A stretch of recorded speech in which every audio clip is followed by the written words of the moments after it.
अस्सलाम वालेकुम, मेरा नाम फ़ारूक अकबर है। उम्मीद करता हूँ आप सब खैरियत से होंगे। आज हम अपने उसी टॉपिक को आगे लेके चलेंगे। आज हमारा सेकंड लेक्चर है जो कि related to real estate agency है। तो आज हम देखेंगे कि फ़र्स्ट हमने लेक्चर में डिस्कस किए थे 5 पॉइंट्स, यानी कि 5 टिप्स डिस्कस किए थे रियल एस्टेट एजेंट्स के लिए। आज उसी को फर्दर कंटिन्यू करेंगे और जो 6 पॉइंट है उससे स्टार्ट करेंगे। The 6 point is professional look. जो रियल एस्टेट एजेंट है उसके लिए ड्रेसिंग बहुत मैटर करती है। उसकी ड्रेसिंग, उसके एक्शंस, जेस्चर्स, पोस्चर्स और उसकी जो भी डीलिंग है, पब्लिक डीलिंग, वो बहुत मैटर करती है। जब भी as a real estate agent आप फील्ड में आएंगे तो लोग आपकी प्रोफेशनल लुक देखेंगे, आपका प्रोफेशनलिज्म देखेंगे। अगर तो आप प्रोफेशनली लोगों को डील करते हैं, उनको साथ लेके चलते हैं, उनकी जो भी प्रॉब्लम्स हैं उनको रिजॉल्व करते हैं, तो लोग आपके साथ बिजनेस करने को पसंद करेंगे। लेकिन अगर आप दिखने में प्रोफेशनल नहीं लगते तो लोग आप पे ज़्यादा रिलाई नहीं करेंगे। इसकी एग्जांपल ऐसे दूंगा कि अगर आप किसी जगह मीटिंग में जा रहे हैं तो आपको चाहिए कि आप सूट पहन के जाएँ, अच्छे शूज़ पहन के जाएँ, ताकि आप प्रोफेशनल दिखें।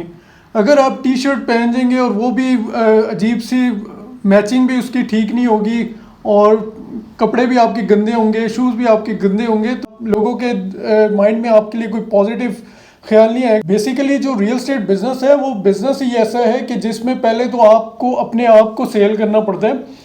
आपको ये बताना पड़ता है कि मैं एक प्रोफेशनल बंदा हूँ, मेरे साथ अगर आप डील करेंगे तो आपको फ़ायदा होगा। लोगों को पता चलना चाहिए कि आप एक प्रोफेशनल बंदे हैं और आपकी जो डीलिंग है वो भी प्रोफेशनल होनी चाहिए। आपका हेयर कट अच्छा होना चाहिए, आप साफ़ सुथरे दिखने चाहिए, तभी लोग आपके साथ डीलिंग करेंगे। फेमस कोट है, first impression is the last impression. आपने सब ने ये सुना होगा कि आप जो भी पहला इंप्रेशन होता है किसी भी क्लाइंट पे, वही आपका लास्ट इंप्रेशन होता है। और अगर आपने फर्स्ट इंप्रेशन में ही अपने क्लाइंट का कॉन्फिडेंस विन कर लिया तो फिर आप डील क्लोज कर लेंगे इजीली। क्वालिटी सर्विसेज, मार्केट में बहुत सारे रियल एस्टेट एजेंट्स मौजूद होते हैं, लेकिन उनमें से कुछ ही एजेंट्स होते हैं जो सक्सेसफुल होते हैं। उसकी रीज़न यही होती है कि वो अपने क्लाइंट को अच्छी क्वालिटी सर्विसेज देते हैं।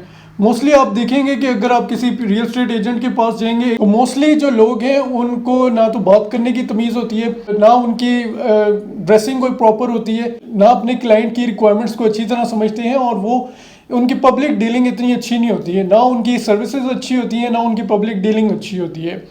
तो आपके लिए ये एक समझ लें कि कंपेटिटिव एडवांटेज होगा कि अगर आप लोगों को अच्छी क्वालिटी सर्विसेज देते हैं, आप लोगों को ये एहसास दिलाते हैं कि उनका जो प्रॉब्लम है आप उसको रिजॉल्व करेंगे, आप उनसे अच्छी तरह बात करते हैं, आप उनकी जो भी रिक्वायरमेंट्स है उनको अच्छी तरह समझ के उनकी रिक्वायरमेंट के मुताबिक उनको प्रॉपर्टी दिखाते हैं, उनका जो भी प्रॉब्लम है उसको आप सॉर्ट आउट कर सकें और आप उनको ऐसी सर्विसेज प्रोवाइड करें जो कोई भी रियल एस्टेट एजेंट मार्केट में प्रोवाइड ना कर रहा हो।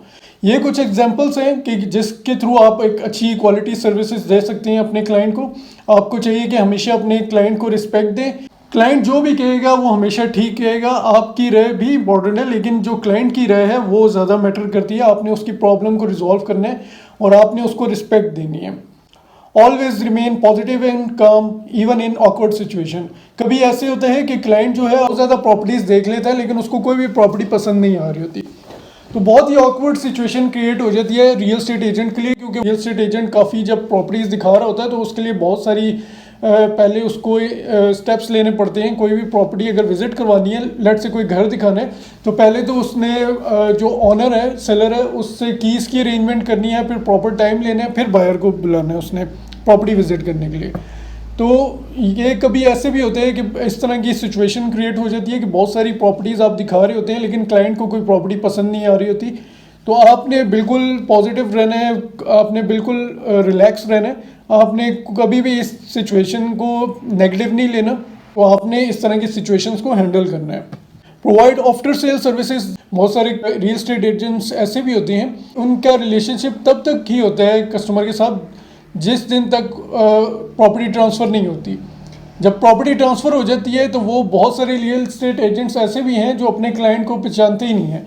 तो आपने इस चीज़ का ख्याल करना है, आपने उनके साथ लॉन्ग टर्म रिलेशनशिप बनाना है, आपने उनको आफ्टर सेल सर्विसेज प्रोवाइड करनी है। आपने उनसे पूछ लेना है, सर अगर आपको कोई प्रॉब्लम है तो आप इवन ट्रांसफ़र के बाद भी हमें कॉल कर सकते हैं, या कोई भी आपका प्रॉब्लम हो तो हमें आप ज़रूर बताइएगा, हम उसको रिजॉल्व करने की पूरी कोशिश करेंगे। Ability to handle negative remarks. Mostly 7th और 8 पॉइंट एक जैसे ही हैं। 8 पॉइंट में यही है कि जैसे आपका जो भी क्लाइंट आता है, कभी कभी वो बहुत ही नेगेटिव रिमार्क्स पास कर रहा होता है, आप उसको प्रॉपर्टी दिखाने जाते हैं तो वो कहते हैं कि ये प्रॉपर्टी मुझे पसंद नहीं है, इसकी लोकेशन नहीं है अच्छी, प्राइस बहुत ज़्यादा है, इसके आसपास का माहौल बहुत गंदा है, और इस तरह के ना यानी कि आपको नेगेटिव रिमार्क्स पास करेगा आपका क्लाइंट। आपने बिल्कुल पॉजिटिव रहना है, आपने कहना है ठीक है सर ये सारी चीज़ें हैं तो, लेकिन प्रॉपर्टी जो है उसके आपने कोशिश करनी है कि आप पॉजिटिव चीज़ें ही बयान करें। और अगर वो कोई नेगेटिव रिमार्क भी दे देता है तो उसको आपने ऐसे डील करना है कि आप पॉजिटिव चीज़ के साथ उसका कंपैरिजन कर लें। आप उसको ये बता दें, अगर वो कहता है कि प्राइस बहुत ज़्यादा है तो आप उससे कहें कि सर प्राइस बेशक ज़्यादा है लेकिन लोकेशन भी तो है प्रॉपर्टी की। सेलर है वो इसकी लोकेशन के हिसाब से ही प्राइस डिमांड करे, लेकिन आप कोई ऑफ़र दे दें, अगर आपकी ऑफ़र वैलिड होगी तो मैं सेलर के साथ आपकी मीटिंग करवा दूंगा और आपकी जो भी डील है मैं क्लोज़ करने की कोशिश करूंगा।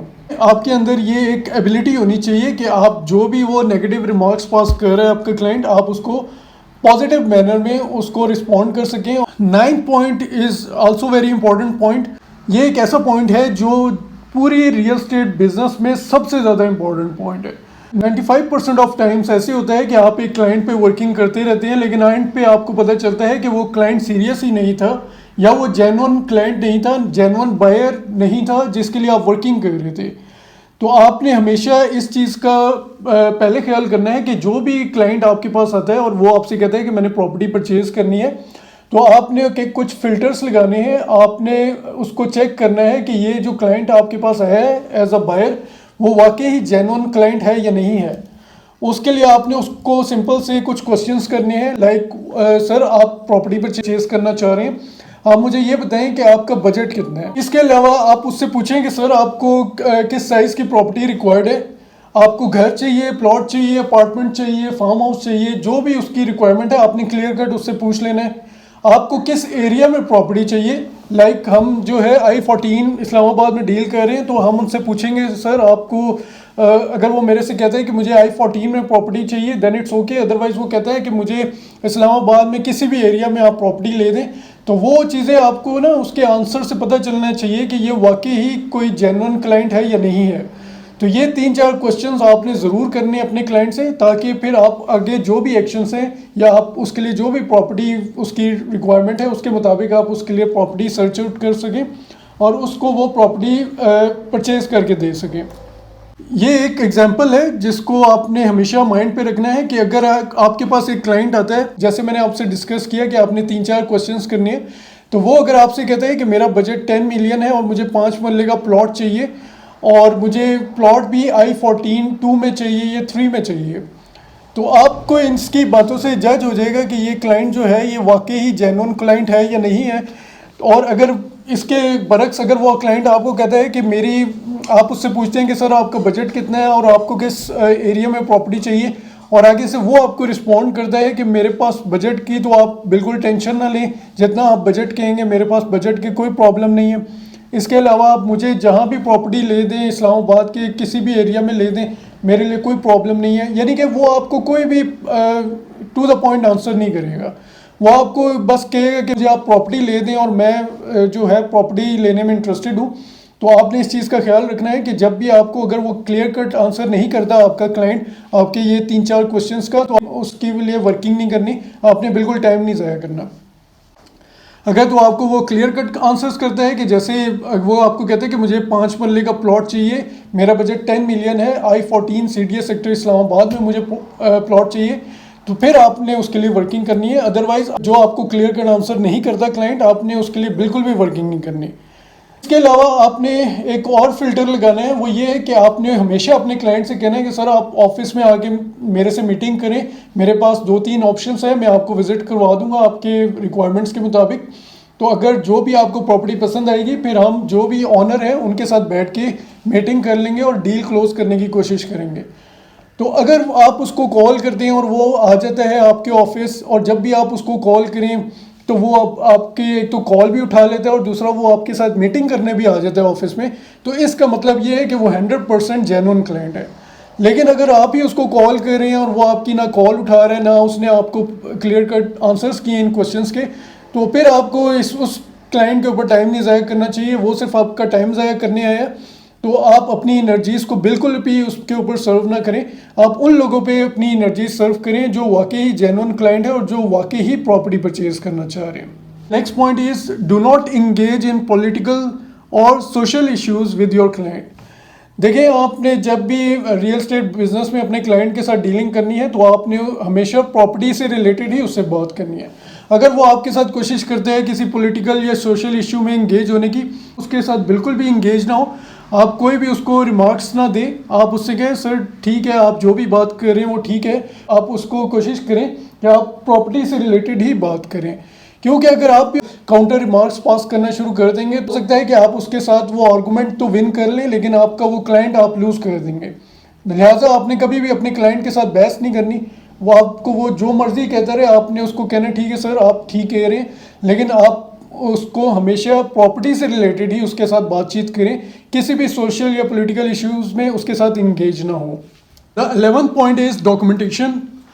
डॉक्यूमेंटेशन बहुत ही इंपॉर्टेंट एस्पेक्ट है रियल एस्टेट में। आप जब भी as a real estate agent आते हैं, आपको हर डॉक्यूमेंट का पता होना चाहिए कि कौन कौन से डॉक्यूमेंट्स इन्वॉल्व होते हैं। जब भी आपने प्रॉपर्टी परचेज करनी है या सेल करनी है, आपको पता होना चाहिए कि किन डॉक्यूमेंट्स को आपने चेक करना है, कैसे चेक करना है, फिर आपने उसको कैसे वेरीफाई करवाना है कंसर्न एजेंसी से। जिस भी इलाके की वो प्रॉपर्टी है, वहाँ के जो भी कंसर्न एजेंसीज हैं उनके पास आप जाएं, उनसे वेरीफाई करें ये प्रॉपर्टी हम परचेज़ या सेल करना चाह रहे हैं, काइंडली आप हमें वेरीफाई कर दें कि ये जो बंदा जिसके नाम पे ये प्रॉपर्टी है ये वाकई इस प्रॉपर्टी का ऑनर है या नहीं है। तो जब आप अलॉटमेंट लेटर की कॉपी और उस बंदे की जो सेलर है उसकी CNAC की कॉपी ले लेंगे, इन दोनों डॉक्यूमेंट्स के साथ आप कंसर्न एजेंसी में जाएंगे और आप चेक कर लेंगे कि ये बंदा जो प्रॉपर्टी क्लेम कर रहे हैं कि ये उसका ऑनर है, वो आप वहाँ से चेक कर लेंगे कि वाकई ही वो उस प्रॉपर्टी का ऑनर है या नहीं है। लेकिन डॉक्यूमेंट्स की वेरिफिकेशन बहुत ही इंपॉर्टेंट एस्पेक्ट है। आपने जब भी कोई भी रियल एस्टेट डील करनी है तो आपको इस चीज़ की कंफर्मेशन होनी चाहिए कि ये जो डॉक्यूमेंट्स हैं ये वाकई जेन्युइन डॉक्यूमेंट्स हैं, बोगस डॉक्यूमेंट्स नहीं है। क्योंकि काफ़ी दफ़ा ऐसे भी हुआ है कि लोग क्लेम तो करते हैं कि वो प्रॉपर्टी उनकी है, लेकिन एक्चुअली उन्होंने उस डॉक्यूमेंट को या तो फोर्ज डॉक्यूमेंट्स होते हैं या उसमें कोई, क्योंकि आज तो ऐसा दौर है टेक्नोलॉजी का दौर कि आप किसी की भी प्रॉपर्टी को अपनी प्रॉपर्टी के तौर पे शो कर सकते हैं। As a real estate agent आपकी ये जिम्मेदारी भी है और आपने इसको फॉलो भी करना है कि आपने हमेशा डॉक्यूमेंट वेरीफाई करना है जब भी रियल एस्टेट डील आप कोई क्लोज करने जाते हैं। तो 12th पॉइंट है वो इम्पॉर्टेंट पॉइंट है किसी भी रियल एस्टेट एजेंट के लिए, जो कि आपने हमेशा फॉलो करना है। अगर आप कोई भी रियल एस्टेट डील क्लोज करने जाते हैं तो आपने इन स्टेप्स को सिंपली फॉलो कर लेना है। अगर आप इन स्टेप्स को फॉलो करेंगे तो मुझे उम्मीद है कि आप किसी भी जगह कोई लूप होल नहीं छोड़ेंगे और आप सक्सेसफुली अपनी रियल एस्टेट ट्रांजैक्शन को क्लोज कर लेंगे। इसको एक एग्जांपल के थ्रू समझते हैं कि एक प्रॉपर्टी है, एक प्लॉट है, वो बायर और सेलर दोनों एग्री हो गए हैं बाय करने के लिए और सेल करने के लिए। तो आपने क्या प्रोसीजर फॉलो करना है, ये कौन से स्टेप्स फॉलो करने हैं as a real estate agent. सबसे पहले तो आपने टोकन करवाना है। नॉर्मली टोकन जो है 1% होता है प्रॉपर्टी की वैल्यू का। लेट से अगर 10 मिलियन 1 करोड़ की प्रॉपर्टी है तो 1 लाख रुपए टोकन जो है वो बायर देगा सेलर को। आपने प्रॉपर उसकी रसीद एक उसकी आपने बना के देनी है बायर को भी और सेलर को भी कि बायर ने ये 1% टोकन सेलर को दिया और उसकी जो तीनों के पास, आपके पास भी as a real estate agent, buyer के पास और सेलर के पास, ये कोशिश करना है आपने कि जो भी डॉक्यूमेंट्स इन्वॉल्व होते हैं उसकी कॉपी बायर, सेलर और आपके पास होनी चाहिए। क्योंकि कल को खुदा न खास्ता कोई भी प्रॉब्लम होती है तो आपके पास रिटर्न डॉक्यूमेंट्स होने चाहिए, रिटर्न एविडेंस होने चाहिए कि बाकी ही ये रियल एस्टेट ट्रांजैक्शन हुई है। और जो भी आपने कैश से रिलेटेड जितने भी मामला आपने करने हैं उसकी रिटर्न डॉक्यूमेंटेशन ज़रूर करनी है आपने। सेकंड, फिर आप जब टोकन हो जाते हैं फिर आप कंसर्न एजेंसी के पास जाएंगे। सेलर जो ऑनर है उसका CNAC और अलॉटमेंट लेटर की कॉपी आप उससे कहेंगे कि सर आप हमें दे दें। वो आप जाके वेरीफाई करें कंसर्न एजेंसी से। बेशक खुद चले जाएं या बायर को भी ले जाएं तो बहुत अच्छा है, क्योंकि बायर की भी तसल्ली हो जाएगी। तो अगर वहाँ से कंफर्म हो जाता है कि लेजिटिमेट ऑनर जो है वो यही है जो सेलर है, तो फिर आपने क्या करना है, फिर आपने as a real estate agent अपने बायर से कहना है कि सर आप बयाना कर दें प्रॉपर्टी का। अगर 10 मिलियन की प्रॉपर्टी है तो नॉर्मली 10 to 20% बयाना की अमाउंट होती है। तो आपने बयाना करवा देना है और इसको प्रॉपर स्टैम्प पेपर पे प्रॉपर्ली करवाना है, क्योंकि उसमें फिर प्रॉपर्ली लिखा जाता है कि बायर जो है वो इतना बयाना दे रहा है सेलर को और दोनों की जो इम्पोर्टेंट इंफॉर्मेशन है जैसे CNAC इंफॉर्मेशन दोनों की लिखी जाएगी। इसके अलावा आपने कुछ विटनेसेस को भी साथ साथ डाल लेना उस एग्रीमेंट में। एक विटनेस बायर की तरफ से हो जाएगा, एक सेलर की तरफ से हो जाएगा। इसके अलावा आपने बताना है कि प्रॉपर्टी की क्या डायमेंशंस है। अगर 5 मरले का प्लॉट है तो आपने उसमें लिख देना है कि ये 5 मरले का प्लॉट है, ये नंबर है, ये स्ट्रीट नंबर है। अगर for example CDA sector I-14-2 में है तो आपने लिख देना है कि प्लॉट नंबर 1 है स्ट्रीट नंबर 10 में, और इसका साइज़ 25-50 5 मरला है, और इसकी जो आपके दरमियान एग्रीमेंट हुआ है वो 10 मिलियन का हुआ है, यानी कि 1 करोड़ का ये एग्रीमेंट हुआ है आप सेलर और बायर के दरमियान। और साथ इसके अलावा आपने ये भी लिख देना है कि कितने टाइम पीरियड में जो बायर है वो इस प्रॉपर्टी को अपने नाम ट्रांसफ़र करवाएगा। तो ये सारी इन्फॉर्मेशन आपने उस एग्रीमेंट में लिखनी है। और जब ये आपका एग्रीमेंट हो जाता है उसके बाद ज़ाहिर बात है जब ट्रांसफ़र डेट आ जाती है तो as a real estate agent आपने कोशिश करनी है कि ट्रांसफ़र वाले दिन जो सेलर है वो ओरिजिनल डॉक्यूमेंट्स लेकर आए प्रॉपर्टी के, और जो बायर है वो उसकी जितनी भी कैश पेमेंट करनी है वो लेकर आए, या पे ऑर्डर देना है तो वो लेकर आए। और पे ऑर्डर में ये ख्याल रखिएगा कि जो पे ऑर्डर बनाता है बायर वो नॉर्मली सेलर के नाम का होता है। तो आपने ये स्पेशली ख्याल रखना है कि बायर जो पे ऑर्डर बनवा रहा है उसमें सेलर का एक तो नाम ठीक होना चाहिए और दूसरा उसका CNIC नंबर भी करेक्ट होना चाहिए। ऐसा है हमारे एक्सपीरियंस में कि ट्रांसफ़र वाले दिन जब वो पे ऑर्डर लेकर आए बायर तो उसमें या तो सेलर का CNAC में कुछ प्रॉब्लम थी, यानी कि CNAC गलत लिखा हुआ था, या फिर नाम में कोई प्रॉब्लम थी वो गलत लिखा हुआ था, जिसकी वजह से उस दिन ट्रांसफ़र नहीं हो सकी। और आप अगर इन सारी चीज़ों का ख्याल रखेंगे तो आपको at the day of transfer कोई प्रॉब्लम नहीं आएगा। अगर आप इन चीज़ों का ख्याल नहीं करेंगे तो हो सकता है कि ट्रांसफ़र वाले दिन आपके लिए काफ़ी प्रॉब्लम्स फेस करना पड़े आपको, और आपकी रियल एस्टेट ट्रांजैक्शन उस दिन क्लोज ना हो। इन स्टेप्स को नॉर्मली आपने फॉलो करना है, और मोस्टली तो यही स्टेप्स फॉलो होती हैं ट्रांजैक्शन में। डिपेंड करता है country to country, area to area, हो सकता है थोड़ा सा डिफरेंस हो, लेकिन नॉर्मली यही रियल एस्टेट ट्रांजैक्शन के स्टेप्स होते हैं। Number 13 is ability to hear no. जब भी आप रियल एस्टेट एजेंट के तौर पे काम करेंगे तो आप में ये एबिलिटी होनी चाहिए कि अगर कोई बंदा आपको नो कह देता है तो आपने डीमोटिवेट नहीं होना। तो आपने जब भी पिच करना है अपनी रियल एस्टेट प्रॉपर्टी को, या आप जब भी मार्केटिंग करते हैं या अपनी प्रॉपर्टी को सेल करने जाते हैं, आप लोगों को कॉल्स करते हैं या लोग विजिट करने आते हैं, तो आपको ये याद रखना चाहिए कि सिर्फ 5% लोग ही आपको पॉजिटिव रिस्पॉन्ड करेंगे। प्रॉपर्टी देखने अगर 10 लोग आए हैं तो उनमें से 1 या 2 लोग ही सीरियस होंगे प्रॉपर्टी लेने में। इस चीज़ को बिल्कुल नेगेटिव नहीं लेना, आपने बिल्कुल डिमोटिवेट नहीं होना। आपने हमेशा ख्याल रखना है कि आप रियल एस्टेट बिजनेस में जब भी आए तो पॉजिटिव रहें, मोटिवेटेड रहें, तब भी आप इस बिज़नेस में कामयाब हो सकेंगे। अगर आप डीमोटिवेट हो जाएंगे या फ्रस्ट्रेट हो जाएंगे तो आप इस बिज़नेस में ज़्यादा देर सर्वाइव नहीं कर सकेंगे। Next point is work on good investors. कोई भी रियल एस्टेट एजेंट जो सक्सेसफुल होता है उसके कामयाबी के पीछे मोस्टली जो अच्छे इन्वेस्टर्स होते हैं वही होते हैं। तो आपने जब रियल एस्टेट एजेंट के तौर पे इस फील्ड में आने आपने हमेशा कोशिश करनी है कि आपने अच्छी क्वालिटी सर्विसेज देनी है, लोगों का फ़ायदा करना है आपने। अगर आप लोगों के फ़ायदे के बारे में सोचेंगे, लोगों को अच्छी प्रॉपर्टी लेके देंगे जिससे उनका फ़ायदा होगा, वो प्रॉफिट अर्न करेंगे, तो कल को वो आपके साथ ही चलेंगे। वो हमेशा प्रेफर करेंगे कि वो आपके साथ बिजनेस ट्रांजैक्शन करें और आपसे ही या तो प्रॉपर्टी परचेज करें या सेल करें आपके थ्रू। जब आप अपना एक नाम बना लेंगे मार्केट में और लोगों को आप पर ट्रस्ट होगा तो लोग आपके साथ जुड़ना शुरू हो जाएंगे, और जब आपको लोग अच्छे मिलना शुरू हो जाएंगे वो आपके साथ एज अ इन्वेस्टर काम करेंगे। जब आपके साथ इन्वेस्टर्स जुड़ना शुरू होंगे तो आपके पास एक तो प्रॉपर्टीज़ जो डायरेक्ट या कंफर्म प्रॉपर्टीज़ हैं वो ऑप्शंस आपके पास बढ़ना शुरू हो जाएंगे, और इस तरह आपके पास बायर्स जो हैं वो आपके पास ज़्यादा आना शुरू हो जाएंगे और आपकी जो रियल एस्टेट ट्रांजैक्शन क्लोज करने के चांसेस हैं वो बढ़ जाएंगे। आपने हमेशा कोशिश करनी है कि आपने अच्छे इन्वेस्टर्स के साथ रिलेशनशिप बनाना है। आपने कोशिश करनी है हमेशा कि लोग ज़्यादा से ज़्यादा आपके साथ जुड़ें, आपके साथ काम करने को पसंद करें, और अगर अच्छे इन्वेस्टर्स आपको मिल जाते हैं तो आपको इस फील्ड में कामयाब होने से कोई नहीं रोक सकता। आज के लेक्चर का जो लास्ट पॉइंट है वो ये है, क्लेम योर कमीशन। आपने जो भी सर्विसेज प्रोवाइड करनी है as a real estate agent तो याद रखिएगा आपने हमेशा अपना कमीशन, अपने जो सर्विस चार्जेस हैं वो क्लेम करने हैं अपने क्लाइंट से। हमेशा याद रखना है कि बिज़नेस में कोई भी चीज़ फ्री में नहीं होती, हर चीज़ की कोई ना कोई वैल्यू होती है, कोई ना कोई उसके चार्जेस होते हैं।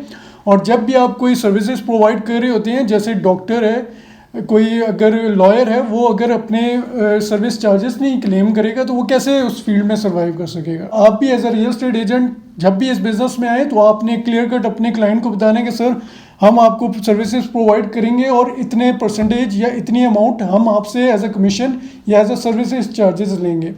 अगर आपको क्लाइंट वो सर्विस चार्जेस या आपको कमीशन देने के लिए एग्री हो जाते, कोशिश करें आप रिटर्न में कोई उसके साथ इस तरह का एग्रीमेंट कर लें कि इतने परसेंट आप सर हमें एज अ क्लाइंट बायर या सेलर आप हमें कमीशन देंगे या इतने सर्विस चार्जेस देंगे। तो इस तरह लोग भी जो है वो ज़रा मुहतात अंदाज में आपके साथ बिजनेस करेंगे। आप जितना प्रोफेशनली इस फील्ड में चलेंगे उतना आपका फ़ायदा है। अगर लोग आपको फॉर ग्रांटेड लेना शुरू हो जाएंगे तो आप इस बिज़नेस में ज़्यादा देर सर्वाइव नहीं कर सकेंगे। लिहाजा आपने हमेशा अपना कमीशन जो है वो अपने लोगों को चार्ज करना है और आपने हमेशा अपनी सर्विस की कोई ना कोई फ़ीस ज़रूर लेनी है। So this is all about for today. इंशाल्लाह नेक्स्ट लेक्चर में हम फर्दर जो पॉइंट्स हैं उनको डिस्कस करेंगे। Thank you very much. अल्लाह हाफिज़। पाकिस्तान जिंदाबाद।